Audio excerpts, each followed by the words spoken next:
দুর্ভাগ্যের।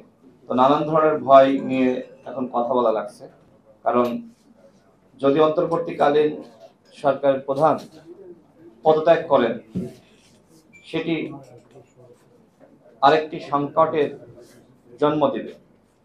আমরা চাই না বাংলাদেশে নতুন কোনো সংকট আবারও আমাদের সামনে আবির্ভূত হোক।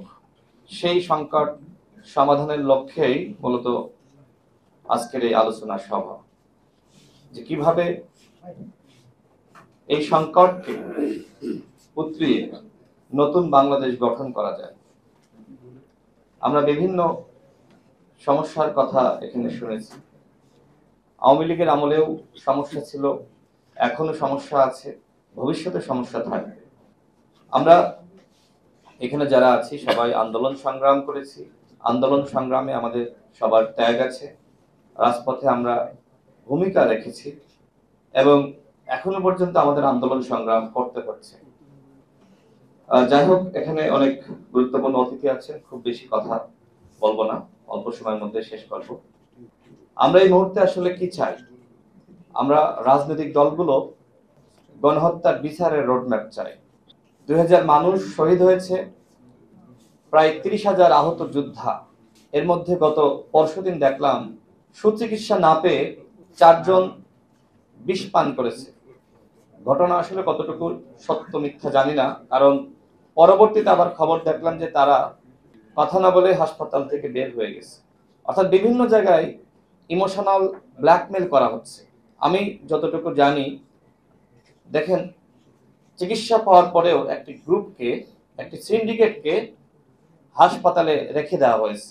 তাদের উদ্দেশ্য, যখন নির্বাচনের প্রশ্ন আসবে তখন তারা বলবে, আমরা এখনো পর্যন্ত হাসপাতালের বিছানায় কাতরাচ্ছি, আর তোমরা রাজনৈতিক নেতৃত্ব, তোমরা নির্বাচন নিয়ে এ ধরনের প্রহসন শুরু করেছো। একটি ভিডিও নিশ্চয়ই আপনারা দেখেছেন যে বিএনপির নেতা রুহুল কবির রিজভী সাহেব হাসপাতালে গিয়েছেন, তার সাথে কি ধরনের আচরণ করা হয়েছে। আমার কাছে এই কারণেই মনে হচ্ছে যে এটি আসলে পরিকল্পিত কিনা খতিয়ে দেখা দরকার।